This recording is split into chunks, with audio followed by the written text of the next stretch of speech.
பாலோ குவெலோ அப்படின்னு ஒரு ஒரு எழுத்தாளர் இருக்கார்.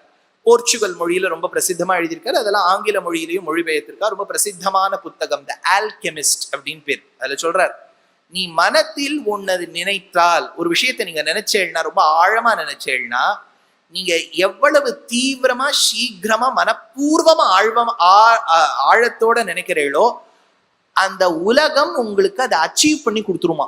இது எப்படி அச்சீவ் பண்றதுன்னு பார்க்கலாம்.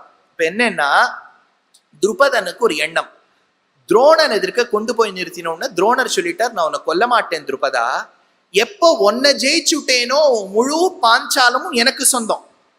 நான் ஒரு சின்ன பசுவை குடுன்னு கேட்டதுக்கு நீ மாட்டேன்னுட்ட, இப்போ முழு பாஞ்சாலம் எனக்கு சொந்தம். ஆனா எனக்கு நான் முழு பாஞ்சாலத்தை வச்சு நான் என்ன பண்ண போறேன், பாதிய உனக்கு நான் இப்ப கொடுத்துடுறேன். எப்படி இருக்கு பாருங்க, பாதிய உனக்கு நான் இப்ப கொடுத்துடுறேன், காம்பில்யம்ங்கிற தலைநகரிய வச்சு நீ ஆண்டுவான்னு சொல்லி அமிச்சார்.